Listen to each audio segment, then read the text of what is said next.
और यहां पर जो है हर किसी को यहां पर खड़ा कर दिया जाता है,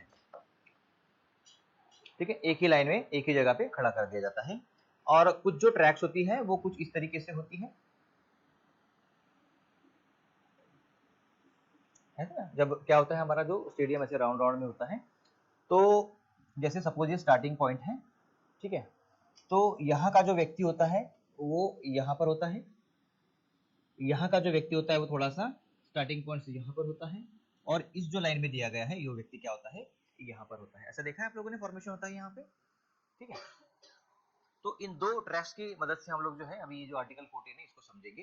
तो यहाँ पे जो पहला कॉन्सेप्ट दिया गया है इक्वालिटी बिफोर लॉ, ठीक है, तो ये क्या है, एक ब्रिटिश कॉन्सेप्ट है, एवी डाइसी करके वहां के जो फिलोसोफर थे, ठीक है, उन्होंने दिया है इक्वालिटी बिफोर लॉ। मतलब क्या है कि everyone is equal before the law. क्या दिया गया है, ये थोड़ा सा क्या है, नेगेटिव कॉन्सेप्ट है as far as India is concern. वो जो कॉन्सेप्ट है equal protection of law, it is taken from the United States of America. It is a positive concept.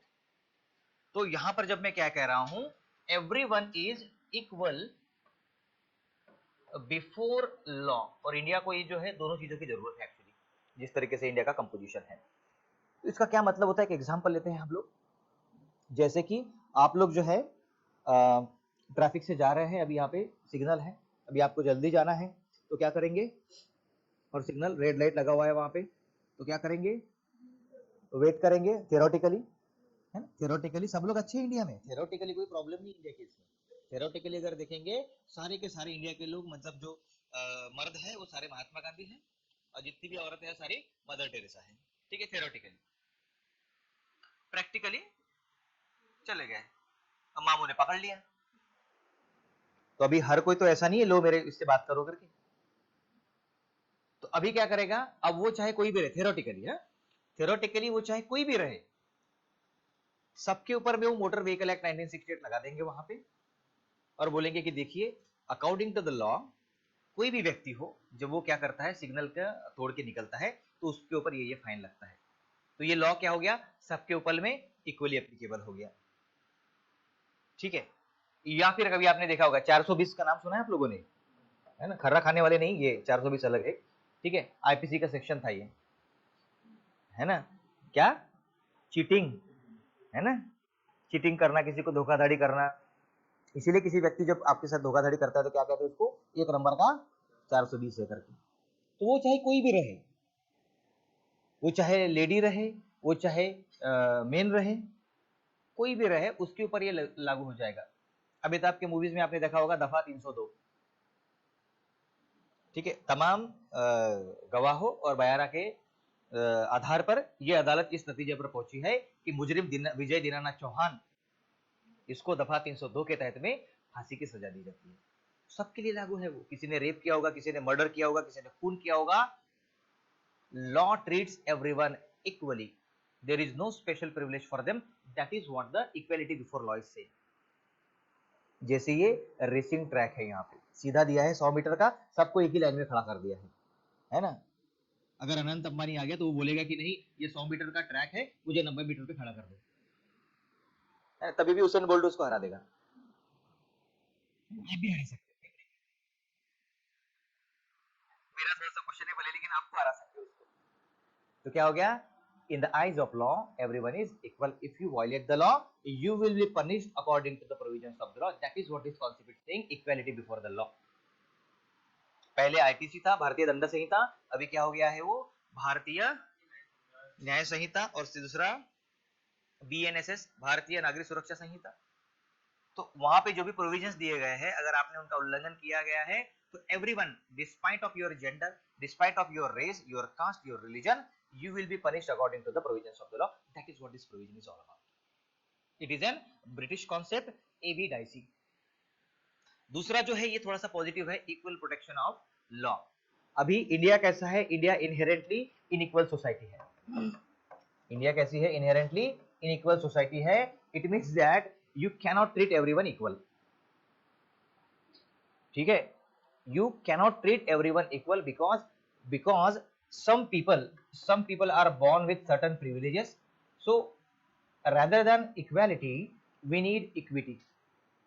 rather than equality we need equity.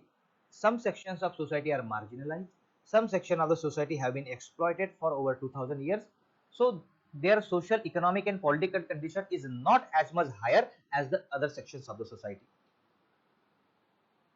तो किसी अगर educational institution में जा रहे हैं या फिर एम्प्लॉयमेंट अगर दे रहे हैं, तो कोई व्यक्ति है जो 2000 साल के, उनको जैसे ट्राइबल लोग हैं, फॉरेस्ट में रहना होता है उनका, एजुकेशन का उनसे कोई लेन देन नहीं है, लेकिन वही अगर कोई व्यक्ति है जो नागपुर में रह रहा है, उसको अच्छा एजुकेशन मिला है, अच्छी शिक्षा मिली है, उनके फादर वगैरह पहले से ही बहुत बड़े अफसर वगैरह रहे होंगे, तो दोनों के सोशल, इकोनॉमिक, पॉलिटिकल कंडीशन में बहुत ज्यादा डिफरेंस आ जाता है। हिस्टोरिकली एससी और एसटी का बहुत ज्यादा एक्सप्लॉयटेशन हुआ है, और इस कारण से कुछ लोग जो है एडवांटेजेस पोजीशन में है, कुछ लोग कैसे हैं, एडवांटेजेस पोजीशन में है। अगर इसको यहाँ पे रख देंगे तो ये बहुत जल्दी जीत जाएगा। तो जिन लोगों को थोड़ा सा मार्जिनलाइज मिला है, जिनको ये राइट्स नहीं मिले हैं, उनको आप क्या कर देते हो, थोड़ा सा उनको आगे कर देते हो, ताकि सबको क्या मिले, बराबरी मिले इधर में। तो अभी क्या हो गया है, यहाँ पे अगर तीनों लोग यहाँ से स्टार्ट करते हैं, ऐसा लगता है कि उनको सामने किया है, लेकिन ऐसा नहीं है। ये जो हिस्टोरिकल इंजस्टिस जो हुआ है उनके साथ में, हम लोग वो बराबर करने की सोच रहे हैं। जो उनको historical injustice in the sense education नहीं मिला है, पॉलिटिक्स में उनका इतना ज्यादा रिप्रेजेंटेशन नहीं है ना। सुप्रीम कोर्ट में अगर आप देखेंगे, उनका जो कंपोजिशन देखेंगे, तो एक कुणाल कामरा नाम का एक कॉमेडियन है, ठीक है, उसने बहुत ही अच्छे से उसका कंपोजिशन बताया है। क्या है, ब्राह्मण की जो पॉपुलेशन है इंडिया में कितने प्रतिशत है, 3% है।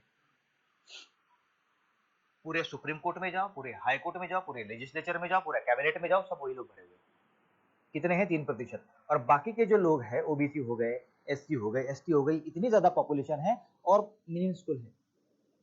एक पत्थर उठा के मारो सुप्रीम कोर्ट के जज को, किसी बनिए को लगेगा या तो किसी ब्राह्मण को लगेगा, ऐसा वो कह रहा है, मैं नहीं कह रहा, ठीक है, उसने कंपोजिशन बताया वहां का, ठीक है। अभी तक हुआ नहीं हुआ लाहौर में, ठीक है, लेकिन ये अच्छी बात है कि अभी एक मिल गया हमको, तो थोड़ा सा है ना डिफेंड कर सकते हैं। सो सम पीपल, अभी ये जो भूषण गवई साहब बने हैं, he is the only second CGI who is coming from SC background. इसके पहले केजी बालकृष्ण साहब थे। 75 साल में कैसे दो ही लोग ऐसे हुए हैं जो सीजीआई बन सकते थे। तो दैट इज वाई कि कुछ पोजीशंस ऐसी है, और जो सीजीआई बन गया, जो लॉयर बन गया है ना, उसके बच्चे बिल्कुल बनने ही बनने हैं, उसी रास्ते पे चले जाएंगे।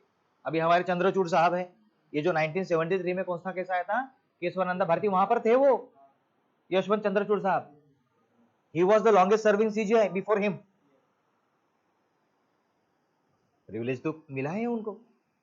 What about the other people like us, जिनका कोई लेना देना नहीं है कोर्ट के साथ में, हमको कौन रिकमेंड करेगा, क्योंकि रिकमेंड कौन करते हैं, यही लोग रिकमेंड करते हैं जुडिशियरी की। इसीलिए तो गवई साहब जो है, अभी वही तो बात बोल रहे थे लंदन में, ट्रांसपेरेंसी लाने की जरूरत है जुडिशियरी में, अकाउंटेबिलिटी लाने की जरूरत है वहां पे। जस्टिस नजीर करके हैं, जो राम जन्मभूमि के केस में थे, जैसे रिटायरमेंट हो गया उनको पद मिल गया। रंजन गोगोई साहब राज्यसभा के मेंबर बन गए थे, पी सदाशिवम साहब थे, वो गवर्नर बन गए थे केरला की। ऐसा नहीं होना चाहिए, ऐसा कह रहे हैं वो। It shows very negative image of the judiciary. तो कुछ लोग ऐसे हैं जिनको बहुत ही मतलब वारसा मिल गया है, उनको कुछ करने की जरूरत नहीं, जैसे पैदा हो गए, oh my God future prime minister, दूध देते देते उनको।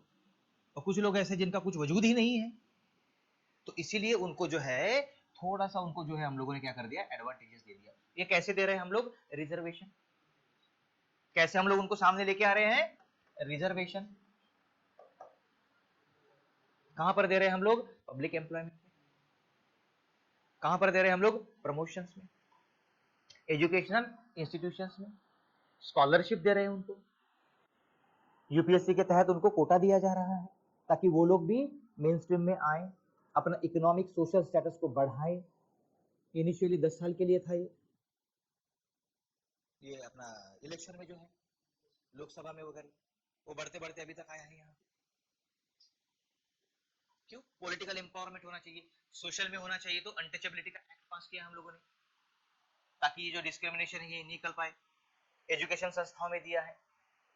ये क्या है, हम लोग उनको थोड़ा सा, उनको जो है ना, ये जो इनको एडवांटेज मिला है, उसको थोड़ा सा कैंसिल आउट करने की कोशिश कर रहे हैं, ताकि सारे लोग एक जगह पे आ जाए। ठीक है, दो कॉन्सेप्ट क्लियर है आप लोगों को। right to equality, treating everyone equal. But in a country like India, where we have so much of discrimination, so much of inequality, we cannot treat everyone equal. We have to ensure that those people who are historically exploited, who have been historically receiving injustice, they must be given some sort of advantage, some sort of a things, so that they can come in par with other people. ये दो concept है, क्या?